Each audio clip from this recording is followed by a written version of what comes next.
Salve Maria! Vamos continuar a leitura da biografia mais completa da vida de Padre Pio, de Renzo Alegre, Padre Pio, um santo entre nós. Tem a tradução da editora Paulinas e é vendido aí nas principais plataformas digitais aí de vendas pelos sites. Deve estar em torno de R$ 50, é um livro relativamente barato e eu aconselho a leitura dele integral, porque não dá para lê-lo todo, palavra por palavra, porque é muito grande, mas eu aconselho a leitura na íntegra. Peço desculpa, primeiro assim, que eu não sou uma leitora profissional, segundo que às vezes não tem jeito, eu já li várias vezes essa biografia, mas todas as vezes eu me emociono, em todas elas. Então tem hora que não dá para segurar, assim, a voz dá uma embargada, eu peço desculpas. Se você ainda não viu os capítulos anteriores, que hoje nós estamos no capítulo 18. Se você não viu os capítulos anteriores, dá uma olhada no canal. Tá tudo aí no canal, tá separado por playlist e tem outros materiais, outro conteúdo também. E é isso. Vamos lá, se você gostou, dá um like. Pode compartilhar com outras pessoas para que outras pessoas possam conhecer também a vida de Padre Pio.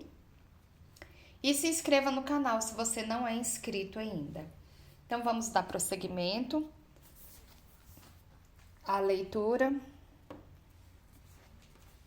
da vida de Padre Pio.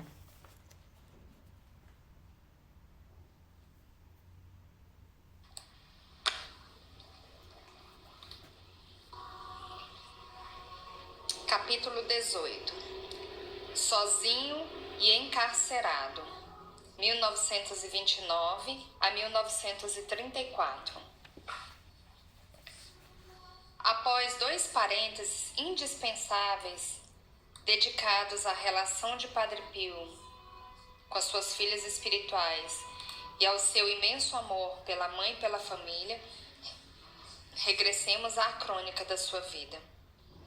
Em 1929, os inimigos de Padre Pio, aqueles que há vários anos inventavam calúnias contra ele, tinham sido desmascarados. 2 inquéritos eclesiásticos, o de 1927 com Monsenhor Bevilacqua e o de 1928 confiado a Monsenhor Bruno, tinham demonstrado largamente que todas as acusações contra o padre tinham sido inventadas por representantes indignos e corruptos do clero. Esses senhores foram imediatamente condenados por tribunais civis e também pela própria igreja. O arcebispo da Manfredônia foi destituído de seu cargo. Outros sacerdotes foram suspensos ad vinis.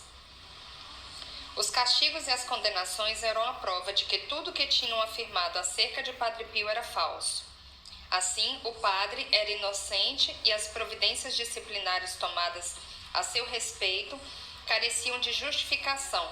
Por isso, ele esperava uma reabilitação que lhe cabia por direito. Esta, porém, não foi feita, nem sequer imaginada. O Santo Ofício, indignado por ter sido constrangido, em certo sentido, a tomar providências contra eclesiásticos que estimava, intensificou seu azedume em relação a Padre Pio. Não dirigiu uma única palavra pedindo-lhe desculpa, visto que ele era inocente. Pelo contrário, mantendo em vigor todas as restrições disciplinares levantadas desde 1923, reforçava de fato a condenação, dando a entender que o juízo da Igreja não se fundava sobre calúnias desmentidas, mas tinha motivação muito mais sólidas. Os ditos e insinuações sobre Padre Pio continuavam a viajar. Em agosto de 1929, certo jornal socialista suíço dedicou um artigo ao padre em que se lia, entre outras coisas, que o tão conhecido Padre Pio foi acusado, encarcerado e condenado por delitos contra a moral. A notícia foi retomada por outros jornais, referida, repetida, citada. Era falsa, mas não houve quem a desmentisse. O padre estava entregue a si próprio, condenado pelo Santo Ofício, não era defendido por ninguém, nem sequer pelos seus confrades, que não tinham interesse em entrar em conflito com as supremas e poderosas autoridades eclesiásticas. Emanuele Brunato e Francesco Morcaldi, que, como já vimos, tinham lutado com toda generosidade, embora a seu modo, para defender o padre, estavam fortemente desiludidos com a situação criada. Durante o inquérito Bevilacqua, tinham recebido promessas formais de que seria feita justiça.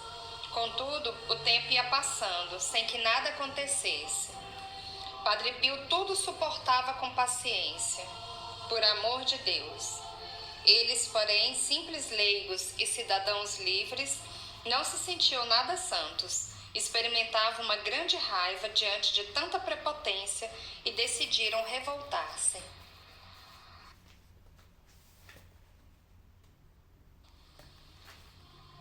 Com o seu livro sobre Padre Pio, assinado com o nome de Giuseppe di Rossi, Brunato tinha conseguido que as autoridades eclesiásticas abrissem um inquérito na diocese da Manfredonia, graças ao qual tinham sido desmascarados os caluniadores de Padre Pio. Decidiu então publicar um novo livro, a fim de obrigar as autoridades competentes a reabilitar o religioso injustamente condenado. Retirou de seus cofres muitos outros documentos polêmicos que não tinham sido incluídos no livro anterior. Acrescentou-lhes outros, recolhidos quando do seu trabalho ao lado de Monsenhor Bevilacqua, durante o inquérito sobre o clero da Manfredonia. Entregou tudo a Morcaldi para que este o ordenasse num belo volume. As reflexões, as negociações, a diplomacia não tinham servido para nada. Era necessário passar a ação, armar um escândalo, revelar a corrupção subjacente à perseguição de Padre Pio, demonstrar que os acusadores do padre eram pessoas indignas, imorais e falsas, e que, além do mais, gozavam da proteção e da defesa das autoridades da Igreja. Tratava-se, sem dúvida, de uma iniciativa nociva para a imagem da Igreja, e ainda por cima covarde, pois tinha por fundamento a chantagem. Disso estavam bem cientes Brunato e Morcaldi. Também sabiam que Padre Pio os teria desaprovado e repreendido, como aliás viria a acontecer. Mas sentiam-se exasperados e feridos, e a sua decisão foi inamovível. Morcaldi lançou-se ao trabalho. O material de que dispunha era polêmico, até mesmo terrível, sob certos aspectos. O livro intitulava-se Cartas à Igreja. Ele e o seu amigo Brunato não pretendiam atingir a Igreja na sua essência divina, e isso estava fora de questão.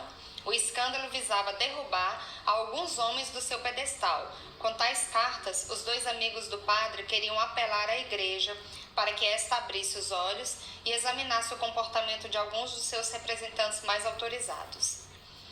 Em poucos meses, o manuscrito ficou pronto. Foi celebrado um contrato para impressão com uma tipografia de Lipsia, a Spamerk. Brunato dirigiu-se a essa cidade alemã a fim de supervisionar pessoalmente a impressão do livro. No verão de 1929 já seria possível dar início à distribuição do livro, mas no último momento os dois paladinos de Padre Pio pensaram duas vezes.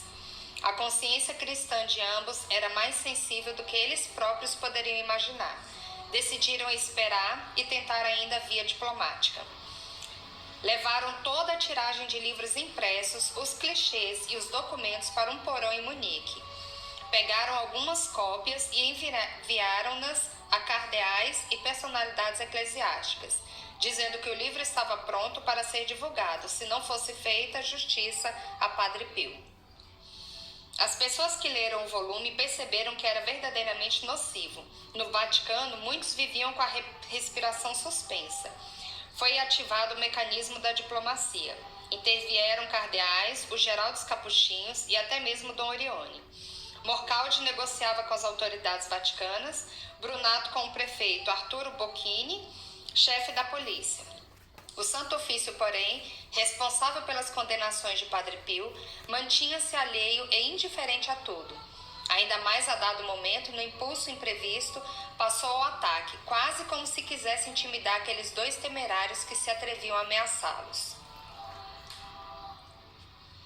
Após a transferência do Monsenhor Pasquale Gagliardi à Diocese da Manfredônia, enquanto esperava a nomeação do novo arcebispo, era dirigida por um administrador apostólico, Monsenhor Alessandro Macchi.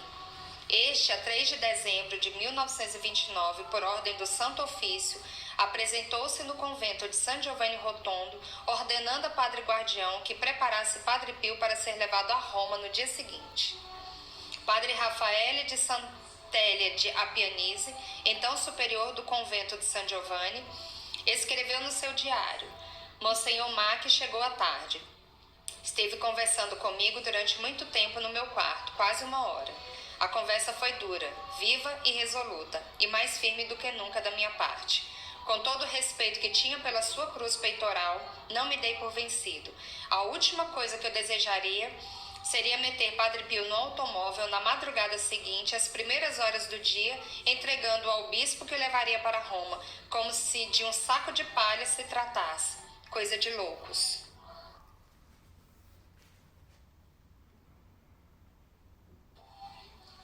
As negociações de Brunato e Morcaldi com as autoridades eclesiásticas prosseguiram sem levar a nada. Nesse ínterim, foi publicado um novo livro sobre Padre Pio. Um livro que deu muito o que falar. Intitulava-se Padre Pio de Pietrelcina, o Arauto do Senhor. Era assinado por Alberto Delfante, nome conhecido na época, maçom e ateu. Escrevia no jornal Itália Laica e já por várias vezes atacara Padre Pio, definindo-o como mistificador, homem astuto, capaz de enganar pessoas incrédulas e de entusiasmo fácil. Todavia, acontecera depois um fato extraordinário na vida do próprio Delfante. Um sobrinho seu, a quem estava muito ligado, Henrico, tinha adoecido gravemente com abscessos nos rins e sintomas de tuberculose óssea e pulmonar. A criança estava em perigo de vida. 2 parentes seus foram ver Padre Pio e pediram-lhe a cura do menino. De regresso à casa, tinham dito que o padre recomendava que ficassem tranquilos, pois tudo acabaria bem. Alberto Delfante mostrava-se cético e disse que se a criança fosse curada, ele próprio iria agradecer a Padre Pio. Com efeito, a criança curou-se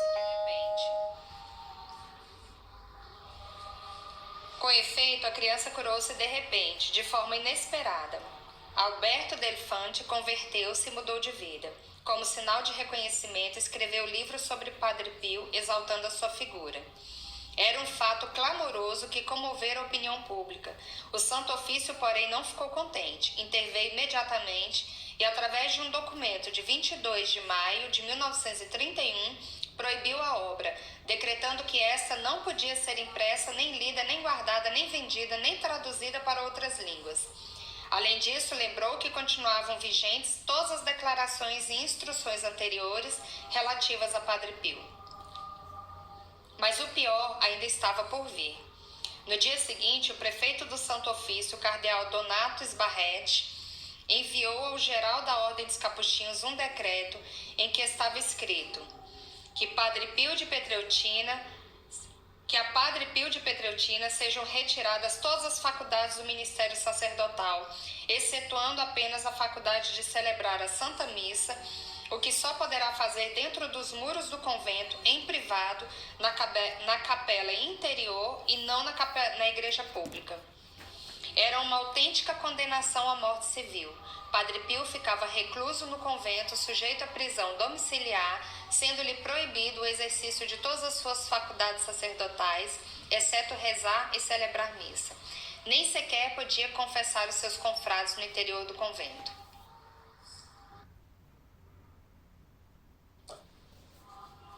O geral dos Capuchinhos transmitiu essa ordem ao padre provincial de Foggia. A 8 de junho, a notícia chegou a San Giovanni Rotondo. Todos os religiosos ficaram estupefatos. No dia 11, o padre Guardião dirigiu-se a Foggia, a fim de pedir esclarecimentos. A resposta que obteve foi a seguinte: a ordem deve ser respeitada. Padre Raffaele, guardião do convento de San Giovanni Rotondo, escreveu em seu diário: Li o decreto. Fui tomado por um sentimento de desânimo. Que fazer? Não podia deixar de transmitir a ordem a Padre Pio. Tudo devia ser respeitado para não parecermos rebeldes.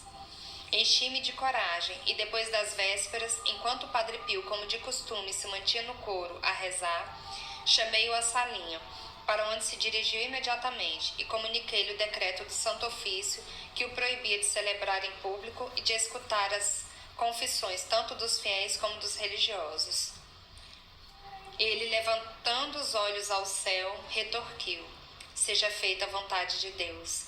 Depois, cobriu os olhos com as mãos, inclinou a cabeça e não disse mais nada. Tentei confortá-lo, mas ele só procurou conforto em Jesus, suspenso da cruz, porque depois regressou ao coro para rezar, e aí ficou até depois da meia-noite. Alguns dias mais tarde, o padre Rafael escreveu uma carta ao padre-geral, a fim de informá-lo do que estava acontecendo, e advogando a causa de uma possível revogação daquele decreto terrível. Mal aquela disposição foi conhecida na região, escreveu o padre Rafael ao geral. As autoridades locais temeram imediatamente pela ordem pública, e enquanto o presidente da Câmara, recomendando toda calma e confiança nos bons ofícios das autoridades responsáveis, se dirigiu ao prefeito para lhe pedir que se interessasse pelo caso junto à Santa Sé. O comandante da polícia montava um serviço especial de vigilância permanente à volta do convento e pedia reforços às tropas vizinhas para poder enfrentar possíveis sublevações.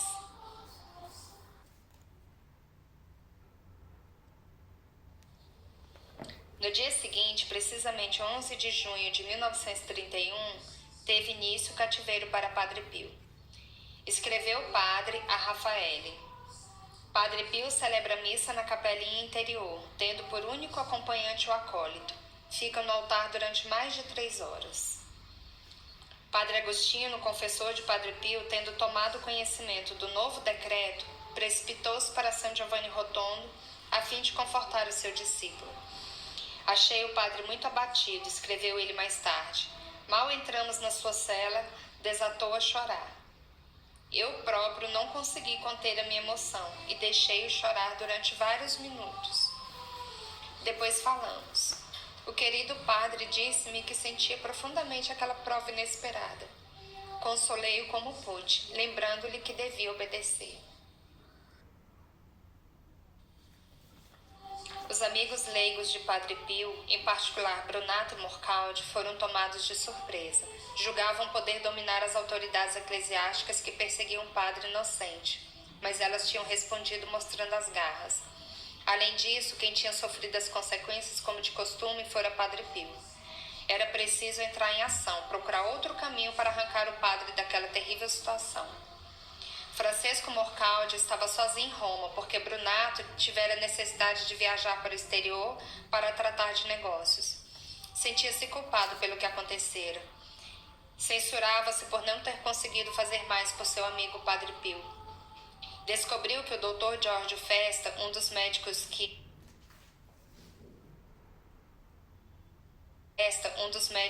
em 1920 estudaram os estigmas de Padre Pio, tinha preparado um livro sobre as suas investigações. O volume estava pronto, tendo sido escrupulosamente pesadas todas as suas argumentações. Escrito por um médico estimado e famoso, poderia ser de grande ajuda para a causa de Padre Pio. Contudo, o Dr. Festa não tinha publicado devido à hostilidade manifestada por algumas correntes cardinalícias e por Padre Gemelli. Morcaldi decidiu levá-lo a público, mesmo que recorrendo ao engodo. Contou ele. Pedi ao Dr. Festa que me desse o manuscrito para ler. Depois de muitos pedidos da promessa de segredo, o Dr. Festa entregou-me o seu livro. Transformei o meu pequeno escritório em sala de produção. Alguns datilógrafos fizeram muitas cópias do manuscrito. Enviei uma delas a uma pessoa de confiança de Bolonha, que fez mais cópias. Devolvi o manuscrito e expedi as várias cópias para muitos cardeais e outras personalidades. Foi o fim do mundo, como eu já pensava. Na casa do Dr. Festa choveram telegramas de parabéns e de protestos. O cardeal Gasparri, amigo de Padre Pio, pediu-lhe que publicasse imediatamente aquele estudo. Outros, porém, ameaçavam fazer represálias. O médico percebeu que eu dera um golpe baixo e denunciou-me. Tinha ido pelos ares uma amizade de longa data, mas morcal de alcançar o objetivo pretendido. Nessa altura, o Dr. Festa já não podia manter oculto o seu trabalho. No entanto, continuava a temer as consequências de uma eventual publicação. Disse que não tinha dinheiro para pagar as despesas de publicação. Morcaldi ofereceu-se para cobrir os custos. Não tinha um tostão, mas assinou um monte de promissórias que mais tarde viria a pagar, à custa de muitos sacrifícios. O livro foi publicado com o título Entre os Mistérios da Ciência e as Luzes da Fé e produziu um efeito muito importante sobre a opinião pública. Era um suporte científico de grande valor que confirmava a seriedade e a validade dos fenômenos verificados em Padre Pio. Entretanto, Morcaldi ia percorrendo novos caminhos em favor da liberdade de Padre Pio. Tinha conhecido várias pessoas naquele período, entre as quais Padre Savério, dos Carmelitas Descalços, que era o confessor do cardeal Raffaele Rossi. Tinha-lhe contado a dolorosa história de Padre Pio e Padre Savério, indignado, exclamara: é preciso fazer alguma coisa. Para demonstrar a validade do que afirmava, Morcaldi deu-lhe para ler cartas à igreja, bem como todos os documentos originais publicados nesse livro. Morcaldi poderia entregar as cópias do livro e conservar consigo os documentos originais. Teria sido uma atitude de prudência compreensível. Certamente Brunato a teria adotado, mas Morcaldi era um indivíduo ingênuo, confiava na igreja e nunca imaginaria que um cardeal pudesse enganar. Era necessário agir rapidamente a fim de libertar Padre Pio o mais depressa possível.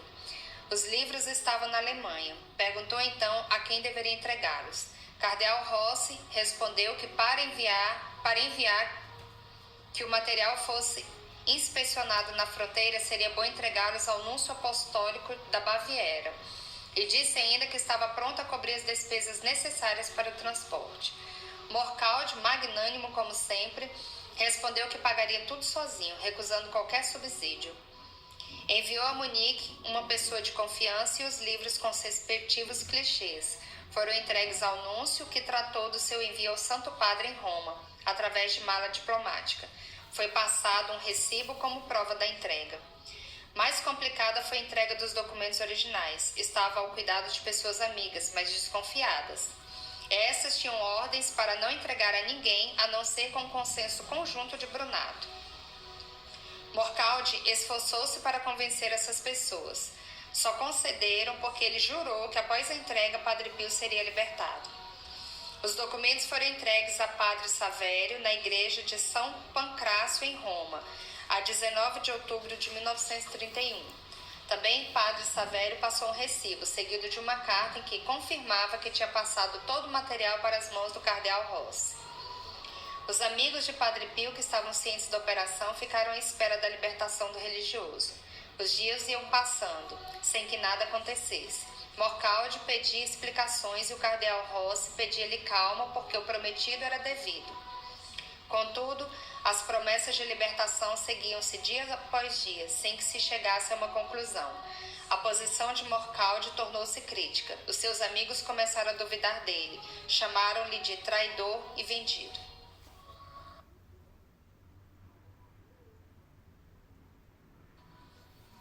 Entretanto, o Padre Pio passava os seus dias dedicando-se sobretudo à oração. Sofria terrivelmente naquela situação. Confiou ao seu superior.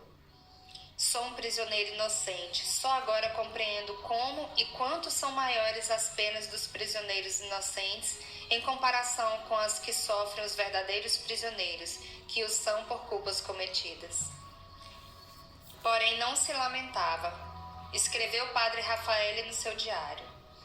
Nunca fez a mínima queixa durante os 2 anos daquela dura prova. Como de costume, mostrou-se sempre dócil, humilde, obediente e paciente com todos. Os que procuravam de algum modo confortá-lo nunca lhe ouviram uma queixa, nem a mínima revolta contra as autoridades. Tratava-se para ele da vontade de Deus. A sua maior mortificação era não poder mais arrancar as almas do pecado. A sua maior mortificação era não poder mais arrancar as almas ao pecado e conduzi-las arrependidas a Jesus. Era não poder mais guiar as almas separadas do mundo e que dele costumavam receber direção espiritual. Passava os seus dias entre a missa, que durava 2 ou 3 horas, e o resto no coro, a rezar ou na biblioteca, onde lia continuamente livros dos santos padres. Nunca ia descansar antes da meia-noite. Quando se aproximava a hora de matinas, era ele que batia a porta dos outros religiosos para se dirigirem à igreja, a fim de rezar o ofício. Só depois se retirava para descansar.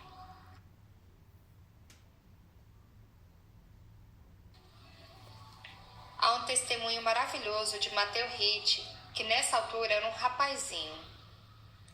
Em 1931, escreveu ele, eu tinha 11 anos e era um dos acólitos que ajudavam Padre Pio à Santa Missa.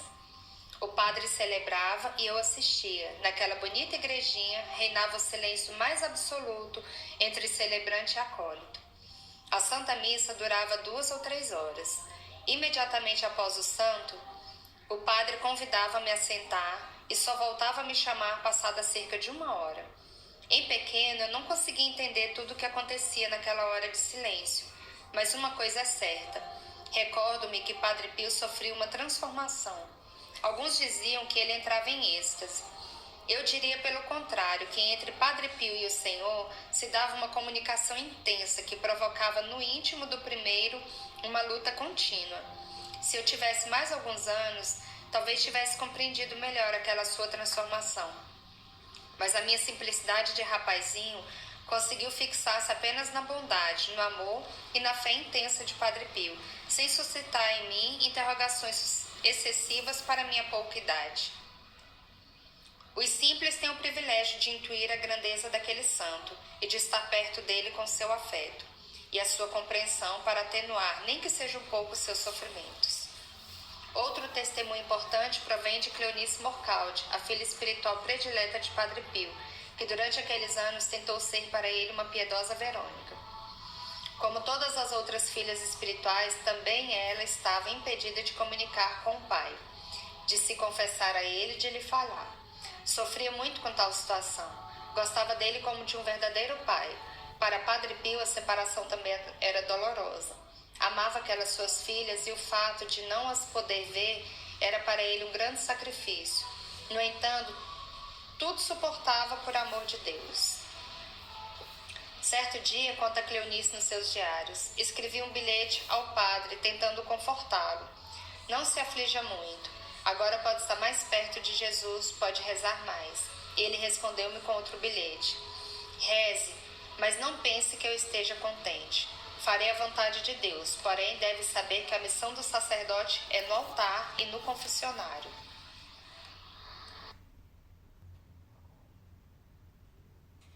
O tempo ia passando. As promessas de libertação de Padre Pio continuavam a suceder-se, mas nunca se concretizavam. Em abril de 1932, Brunato regressou do exterior e tomou conhecimento do episódio dos documentos entregues ao cardeal Rossi por Morcaldi. Ficou furioso. Teve uma dura discussão com Morcaldi. Estava como uma fera ferida. Não tinha paz por ter sido enganado daquele modo. Nos primeiros dias de agosto, teve de regressar a Paris, mas antes disso, quis encontrar-se mais uma vez com Morcaldi. No enésimo acesso de fúria, disse-lhe: vá ver os seus patrões e diga-lhes que ainda tenho muito daquele material para voltar a imprimir o livro, e ainda mais o que acrescentar. Morcaldi correu à presença do cardeal Rossi e referiu-lhe a ameaça. Este ficou preocupado, com razão. Durante a sua permanência na Itália, Brunato continuava a remoer na sua cabeça pensamentos de vingança. Tinha engendrado um plano e mal chegou a Paris começou a colocá-lo em prática. Entrou em contato com outros amigos de confiança, expôs-lhes a dolorosa situação do padre e pediu-lhes ajuda para poder resolvê-la. Discutiram longamente e, por fim, uniram-se por meio de juramento e entraram em ação. Ninguém mais poderia pará-los. Os amigos italianos de Padre Pio estavam preocupados. Temiam que a intransigência e a violência de Brunato fossem nocivas para a causa do padre. Escreviam-lhe cartas pedindo-lhe para usar de prudência, e ele respondia com outras cartas cheias de exaltação. A 21 de novembro de 1932, escreveu de Paris a Antônio Massa, amigo de Padre Pio. Também você está se tornando medroso. A sua carta é mais uma prova da estúpida falta de firmeza e da mentalidade mesquinha que induziu o melífluo Morcalde a ceder, sem precisar nem sequer do prato de lentilhas. Um patrimônio que tinha custado sacrifícios e dificuldades incalculáveis aos trapaceiros, aos sodomitas que se refugiam, ou pior, que triunfam na Igreja de Cristo. Agora não estou mais só. Para sustentar esta luta colossal, tive de me associar a outros amigos, de fidelidade comprovada e de indiscutível valor jornalístico e político. Estamos ligados por um juramento sagrado que teria as mais graves consequências para quem viesse a infringi-lo. Lutero, a quem pretendeu equiparar-me, visava derrubar a Igreja de Cristo. Nós visamos purificá-la daqueles que a mancham e a violam. Nenhuma excomunhão poderá nos amedrontar. A universalidade dos fiéis julgará à luz de documentos irrefutáveis. A carta imediatamente entregue ao cardeal Rossi dava uma ideia precisa de como evoluía a situação. O cardeal a deu aos seus colegas do Santo Ofício para que a lessem, e estes decidiram tentar uma mediação. Tomaram conhecimento de que Brunato tinha preparado um livro branco, ou seja, um documento para servir de informe sobre o problema e como enfrentá-lo, com o título de Os Anticristos na Igreja de Cristo, em cujo frontispício se lia 300 documentos originais que desafiam toda a veleidade de contradição, constituem a estrutura deste formidável ato de acusação. O volume, impresso em 5 línguas pela editora Aldana, em nome de John Willow, estava dividido em 2 partes, os fatos e os documentos. Essa notícia encheu de pavor os ambientes eclesiásticos romanos. O livro foi apresentado à imprensa internacional durante uma conferência grandiosa. Começaram a sair artigos em todo o mundo. O grande escândalo tinha se tornado inevitável. As autoridades eclesiásticas perceberam que Brunato não estava brincando. O próprio Papa Pio XI entrou em cena dizendo que era necessário negociar. Brunato, porém, estava como leão ferido e não queria entrar em contato com ninguém. Os purpurados do Santo Ofício decidiram jogar cartada de Padre Pio. A Padre Pio, Brunato nunca diria que não.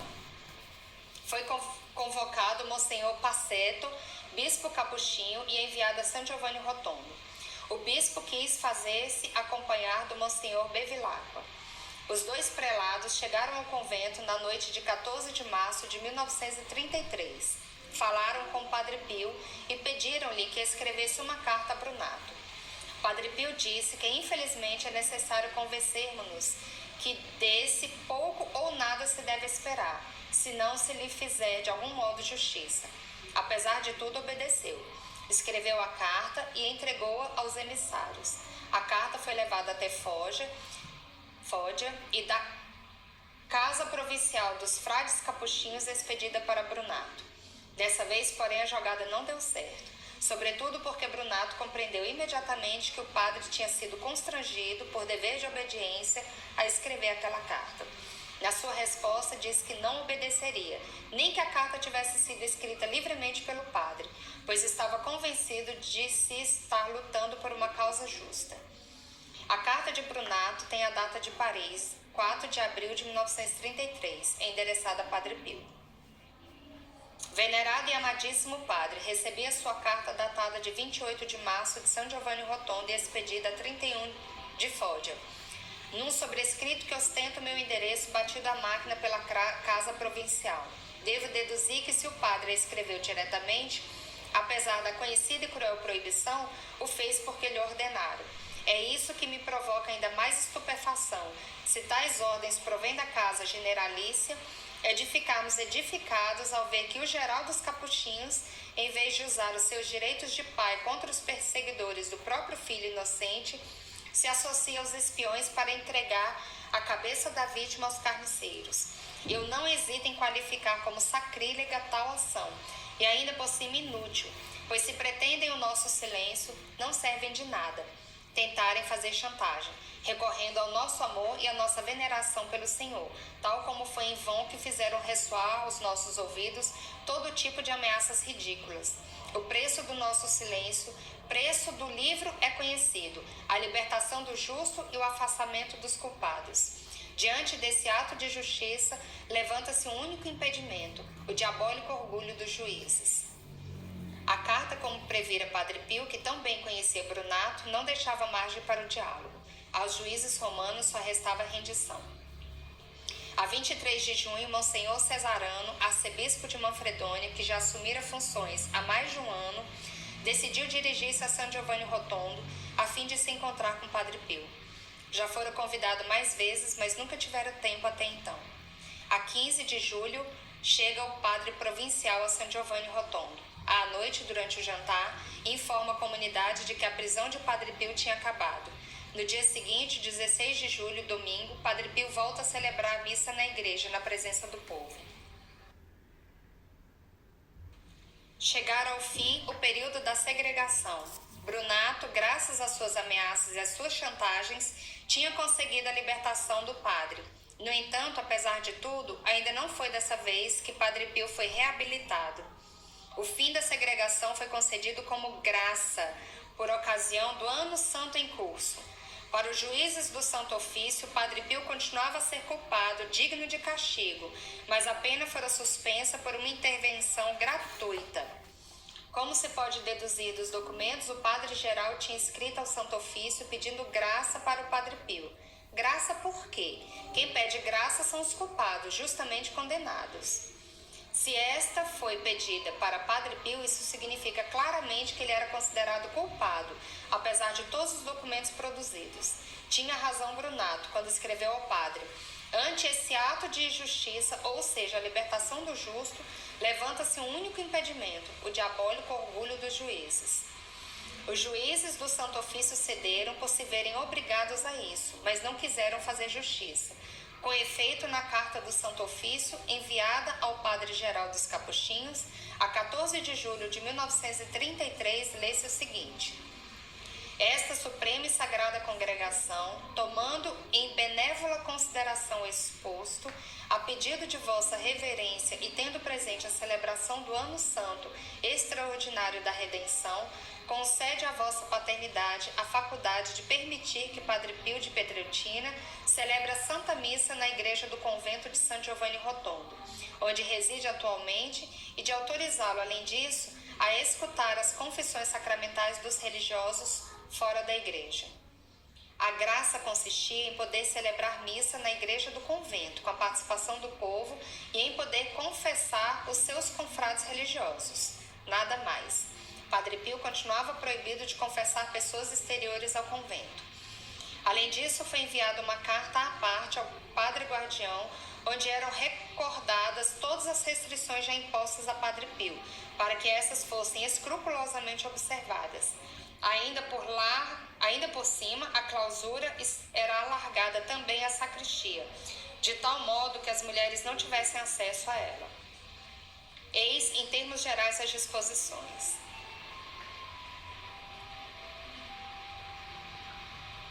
Alargamento da clausura à sacristia. A comunhão só deve ser distribuída às mulheres junto à balaustrada. Nenhuma mulher se deve aproximar do altar. Padre Pio só pode sair do convento à hora da Santa Missa.